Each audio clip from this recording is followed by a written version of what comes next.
Assalamualaikum anak-anak. Semoga hari ini kalian dalam keadaan sehat ya. Jangan lupa untuk selalu memenuhi protokol kesehatan 3M, memakai masker, menjaga jarak, dan mencuci tangan. Untuk pertemuan IPA kali ini, kita akan membahas materi tentang interaksi makhluk hidup dengan lingkungannya. Kira-kira materi yang akan kita bahas apa aja ya? Oke, yang pertama kita akan mempelajari tentang penelitian lingkungan, kemudian yang kedua tentang jaring-jaring makanan dan rantai makanan, dan yang ketiga tentang pola interaksi makhluk hidup dengan lingkungannya. Yuk mulai belajar. Assalamualaikum warahmatullahi wabarakatuh. Halo, apa kabar semua? Gimana nih, masih semangat pembelajaran jarak jauhnya? Pastinya masih semangat ya. Oke, hari ini Budara ingin menjelaskan materi tentang interaksi makhluk hidup dan lingkungannya serta dinamika populasi akibat interaksi tersebut. Untuk tujuan pembelajaran hari ini yaitu yang pertama menganalisis interaksi antara makhluk hidup dengan lingkungannya serta dinamika populasi akibat interaksi tersebut, dan yang kedua melakukan telaah pustaka agar dapat menjelaskan konsep lingkungan, komponennya, serta bentuk saling ketergantungan makhluk hidup dalam kehidupan sehari-hari. Oke nih, sebelum lanjut ke materinya tentang interaksi, kita harus tahu dulu nih apa yang dimaksud dengan lingkungan, habitat, maupun ekosistem. Berdasarkan beberapa pengertian, lingkungan itu adalah segala sesuatu yang terdapat di sekitar makhluk hidup ataupun segala sesuatu tersebut berpengaruh terhadap aktivitas makhluk hidup. Maksudnya seperti ini, lingkungan itu secara umum diartikan sebagai segala sesuatu di luar individu, yang dimana di luar individu itu merupakan sistem yang kompleks. Karena kompleks, jadi dia itu dapat mempengaruhi satu sama lain. Kondisi yang saling mempengaruhi inilah maka kita sebut lingkungannya selalu dinamis. Dinamis dan juga dapat berubah-ubah sesuai dengan kondisi dan seberapa besar komponen lingkungan itu dapat mempengaruhi dengan kuat. Ada saatnya berubah menjadi baik ataupun tidak menutup kemungkinan untuk berubah menjadi buruk. Perubahan itu dapat disebabkan oleh makhluk hidup dalam satu lingkungan. Itu ya, berarti dia saling mempengaruhi karena dia kompleks. Kemudian ada habitat. Habitat itu dalam lingkungan tersebut makhluk hidup yang tinggal di tempat yang ditinggali makhluk hidup ya dengan lingkungannya. Sedangkan ekosistem, interaksi atau hubungan timbal balik antara makhluk hidup dengan lingkungannya. Kalau sering kalian buat ekosistem yang ada di sawah, ataupun ekosistem yang ada di laut, danau, dan sebagainya. Jadi, kembali lagi tadi, ada saatnya lingkungannya berubah bisa menjadi baik, atau tidak menutup kemungkinan lingkungan juga berubah menjadi buruk. Perubahan itu dapat disebabkan oleh makhluk hidup dalam satu lingkungan. Lingkungan terdiri dari dua komponen utama, yaitu komponen dari ekosistem atau lingkungan, bisa komponen biotik ataupun komponen abiotik. Apa sih perbedaan biotik dan abiotik? Kalau di IPA kita sebutnya A itu artinya tidak ya. Jadi kalau bio artinya makhluk yang hidup, kalau komponen abiotik adalah makhluk yang tak hidup atau benda-benda yang mati. Kalau biotik contohnya manusia, hewan, tumbuhan, dan jasad renik atau mikroorganisme. Sedangkan komponen biotik contohnya air, tanah, udara, cahaya, batu, suhu, dan sebagainya. Oke, jadi ini ada dua jenis komponen dari ekosistem, yaitu yang pertama komponen biotik dan komponen abiotik, di mana jika komponen biotik adalah komponen makhluk hidup, sedangkan komponen abiotik adalah benda yang tidak hidup. Contohnya abiotik itu air, cahaya, matahari, batu, tanah, suhu, dan sebagainya. Kalau komponen biotik itu dibagi menjadi 3, karena dia makhluk yang hidup ya. Ada produsen, konsumen, dan dekomposer. Apa itu produsen? Produsen adalah organisme penghasil makanan atau disebutnya organisme autotrof. Jadi dia dapat menghasilkan makanan sendiri. Contohnya fitoplankton hingga tumbuhan tingkat tinggi. Contohnya padi, rumput ataupun pepohonan. Kalau konsumen disebutnya organisme heterotrof atau organisme yang tidak dapat membuat makanan sendiri. Konsumen dibagi menjadi konsumen tingkat 1, di mana konsumen tingkat 1 itu adalah konsumen setelah produsen. Kemudian ada konsumen tingkat 2, setelah konsumen tingkat 1 itu ada konsumen tingkat 2, konsumen tingkat 3, sampai konsumen yang teratas disebutnya konsumen puncak. Sedangkan dekomposer itu berperan sebagai pengurai. Contohnya adalah bakteri dan jamur saprofit. Bagaimana ekosistem itu bisa terbentuk? Yang pertama kita mulai dari individu atau bisa kita sebutnya organisme. Apa itu individu? Yaitu satuan makhluk hidup tunggal. Jadi hanya satu. Contoh penyebutannya adalah seekor burung, sebatang padi, seorang manusia, pokoknya hanya satu, dia hanya tunggal. Kalau ada makhluk hidup tunggal, ada lebih dari satu dan dia sejenis, kita sebutnya populasi. Pengertiannya itu kumpulan individu sejenis dalam tempat tertentu. Contoh penyebutannya sekumpulan burung, seladang padi, sekelompok semut. Artinya lebih dari satu bisa kita sebutnya populasi. Setelah populasi, di tingkat atasnya ada komunitas. Komunitas adalah kumpulan beberapa populasi dalam tempat tertentu. Contohnya, sekumpulan burung ada di seladang padi. Jadi kan ada lebih dari satu populasi. Nah, tapi catatannya jika komunitas itu hanya komponen biotik saja. Kemudian setelah komunitas ada ekosistem. Ekosistem itu adalah anggota komunitas, tapi komponennya tidak hanya biotik saja, tapi ada komponen abiotik juga. Contohnya adalah ekosistem sawah. Di mana ekosistem sawah itu ada mataharinya, ada tanah, ada air, ada padi, burung, dan sebagainya. Tapi dari ekosistem lebih tingkat lagi adalah biosfer atau kumpulan dari beberapa ekosistem. Jadi nanti sistemnya dari individu, populasi, komunitas, ekosistem, sampai biosfer. Oke, karena tadi sudah dikasih tahu contohnya, coba ya kalian tulis di komen untuk soal-soal ini nih, ada 3 gambar ini. Lanjut lagi, tadi ada komponen ekosistem, sekarang ada jenis-jenis ekosistem. Ekosistem itu terbagi menjadi 2, ada yang alami dan ada yang buatan. Kalau alami sudah terdapat dari alamnya itu sendiri ya, sedangkan kalau buatan pasti dibuat oleh manusia. Contoh dari ekosistem alami itu ada hutan, danau, sungai, sampai padang rumput. Sedangkan buatan ada taman, kolam, waduk, sawah atau kebun, dan bahkan akuarium. Sudah ada ekosistem belum di tempat kalian?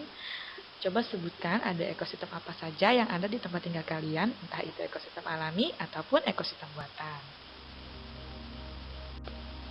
Selanjutnya, bentuk interaksi dalam ekosistem itu ada 5. Yang pertama ada netralisme, kemudian predasi, kompetisi, antibiosis, dan simbiosis.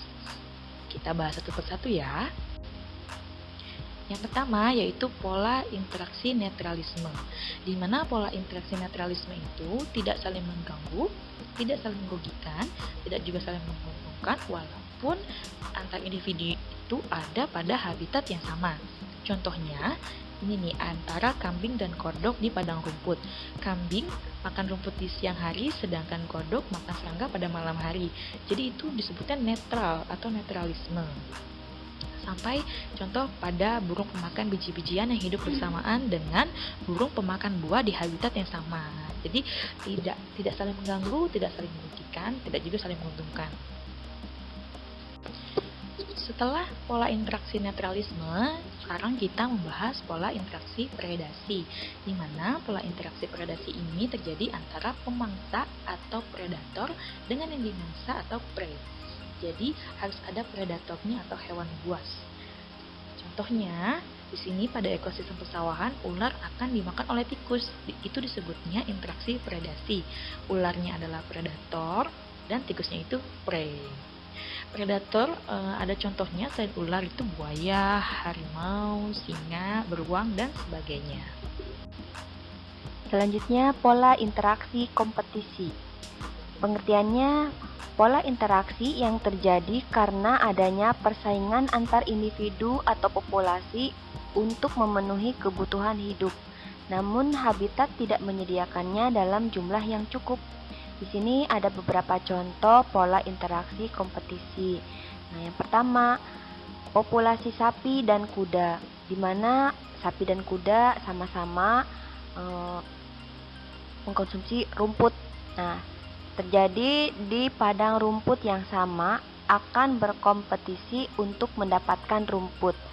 Lalu contoh yang kedua, belalang dan ulat saling memperebutkan dedaunan sebagai sumber makanan pada habitat yang sama. Contoh yang ketiga, padi dan gulma akan bersaing mendapatkan unsur hara dari tanah pada daerah persawahan yang sama.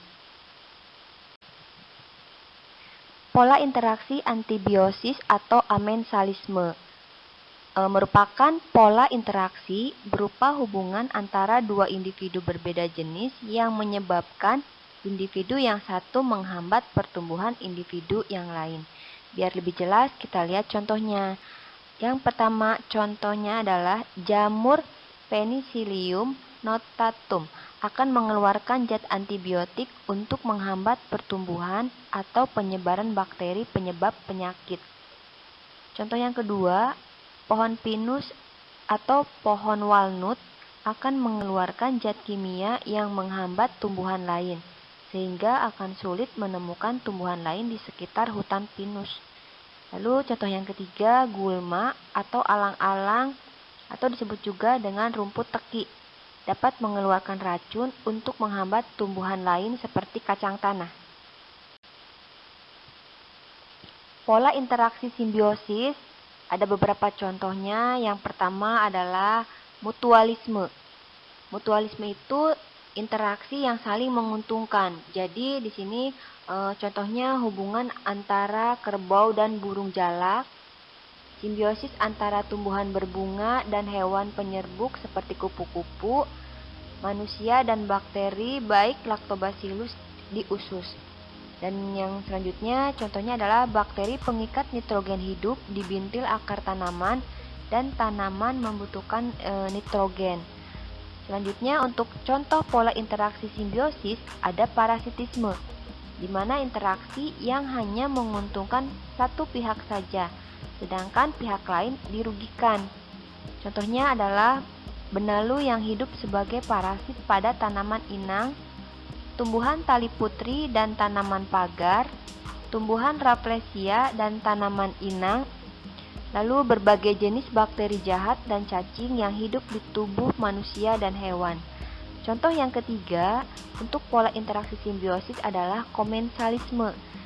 Interaksi yang hanya menguntungkan satu pihak saja, sedangkan pihak lain tidak dirugikan dan tidak pula diuntungkan. Contohnya simbiosis antara ikan hiu dan ikan remora. Yang kedua, simbiosis antara tumbuhan epifit anggrek dengan inangnya. Dan yang ketiga, simbiosis antara ikan putjerlip dengan hewan karang. Di sini ada beberapa gambar untuk kita lakukan latihan ya. Nah, di sini gambar yang pertama ada gambar ayam dan kucing. Untuk gambar yang pertama ini termasuk ke dalam pola interaksi netralisme, karena untuk ayam dan kucing ini berbeda pola makannya ya. Jadi kalau untuk ayam ini kan dia makannya biji-bijian, sedangkan untuk kucing makanannya adalah biasanya daging ataupun ikan. Jadi sama-sama tidak merugikan ya, di netral. Untuk gambar yang kedua ada beruang yang sedang memangsa ikan salmon. Untuk gambar yang kedua termasuk ke dalam pola interaksi predasi. Nah, si beruang karena dia memangsa ikan salmon, si beruang tersebut sebagai predator.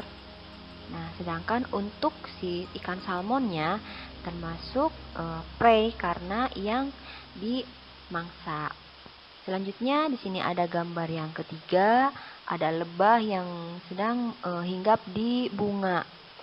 pola interaksi untuk gambar yang ketiga termasuk ke dalam mutualisme karena sama-sama menguntungkan. Untuk lebah dia mendapatkan madu, sedangkan untuk bunga itu sendiri dia bisa melakukan penyerbukan. Nah, untuk gambar yang keempat, di sini ada tanaman Rafflesia arnoldi yang menempel di tanaman yang lain. Nah, pola interaksi untuk gambar yang keempat termasuk pola interaksi parasitisme karena pohon Rafflesia arnoldi ini akan menyerap tanaman yang ditumpanginya. Terus gambar selanjutnya, untuk gambar yang pertama di sini ada ikan hiu dengan ikan remora. Nah, di sini untuk pola interaksi gambar yang pertama termasuk pola interaksi komensalisme karena sama-sama yang satu diuntungkan dan yang lain tidak dirugikan. Jadi sisa-sisa makanan yang dimakan oleh si hiu tersebut itu nanti akan dimakan oleh ikan remora. Gambar yang kedua, di sini ada tanaman rumput yang menempel pada tumbuhan yang lain termasuk ke dalam pola interaksi komensalisme. Jadi yang satu tidak diuntungkan dan yang lain pun tidak dirugikan. Di sini ada gambar yang ketiga. Gambar yang ketiga ada tanaman air ya, namanya eceng gondok dengan tanaman padi. Nah, untuk gambar yang ketiga termasuk ke dalam pola interaksi kompetisi karena kedua tanaman ini sama-sama memperebutkan oksigen. Nah, karena untuk padi ini akan tertutup ya mendapatkan oksigennya karena tertutup oleh si tanaman eceng gondok. Gambar yang keempat, di sini ada gambar singa dengan kijang ya. Nah, di mana untuk gambar yang keempat termasuk ke dalam pola interaksi predasi. Singa tersebut dia akan memangsa kijang. Nah, singa itu termasuk ke dalam predator. Nah, sedangkan untuk kijang itu sendiri karena kijang yang dimangsa termasuk ke dalam prey. Rantai makanan adalah perpindahan energi melalui peristiwa makan dan dimakan yang membentuk satu rangkaian tertentu. Nah, di sini ada gambar ya. Terjadi peristiwa makan dan dimakan pada ekosistem darat dan laut. Pada ekosistem darat, tumbuhan berperan sebagai produsen yang dimakan oleh belalang. Lalu belalang dimakan oleh tikus, kemudian tikus dimakan oleh ular, dan akhirnya ular dimakan oleh elang. Perpindahan energi dari tumbuhan sampai ke elang, inilah disebut rantai makanan. Nah, untuk tambahan, di sini rantai makanan itu dibagi menjadi dua, yaitu rantai makanan perumput dan rantai makanan detritus. Nah, untuk rantai makanan perumput, contohnya seperti di samping, dimulai dari rumput sebagai produsen, terus nanti rumput dimakan oleh belalang sebagai konsumen pertama, belalang dimakan oleh tikus sebagai konsumen yang kedua, tikus dimakan ular sebagai konsumen yang ketiga, dan ular dimakan oleh elang. Nah, elang itu sebagai karnivor yang berfungsi sebagai konsumen tingkat 4. Nah, sedangkan untuk rantai makanan detritus itu adalah serpihan organisme yang sudah mati. Contohnya daun yang hancur dimakan oleh kutu, lalu kutu tersebut dimakan oleh burung, atau kayu yang lapuk dimakan oleh rayap, rayap dimakan oleh ayam, ayam dimakan oleh elang. Di sini ada contoh lain rantai makanan. Nah, sekarang coba kalian tebak siapa yang berperan sebagai produsen, konsumen 1, konsumen 2, konsumen 3, hingga dekomposer. Nanti kalian tulis di komen ya. Jaring-jaring makanan adalah sekumpulan rantai makanan yang saling berhubungan seperti membentuk jaring. Nah, contohnya, tumbuhan kubis tidak hanya dimakan oleh tikus, namun juga oleh belalang dan ulat. Belalang juga tidak hanya dimakan oleh katak, namun juga oleh burung dan seterusnya. Contoh jaring-jaring makanan yang lain, cobalah kalian analisis apa yang akan terjadi dalam ekosistem pada gambar tersebut jika populasi tikus berkurang. Nah, apa yang terjadi jika populasi burung dan kadal berkurang? Tulis di komentar lagi ya.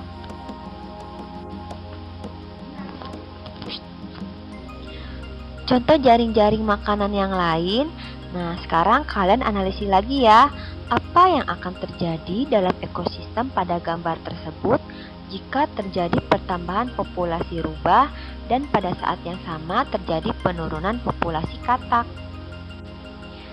Yang terakhir, piramida makanan adalah susunan yang menunjukkan perbandingan antara jumlah produsen, konsumen 1, konsumen 2, konsumen 3 atau puncak. Normalnya, jumlah populasi yang menempati tingkat tropik paling bawah harus lebih banyak jumlahnya dibanding penghuni tropik di atasnya agar terjadi keseimbangan ekosistem.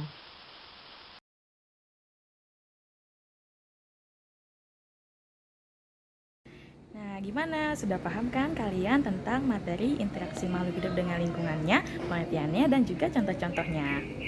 Jangan lupa di rumah kalian baca-baca lagi, pelajari lagi agar materi yang telah tadi disampaikan kalian ingat terus ya. Terima kasih. Assalamualaikum. Assalamualaikum.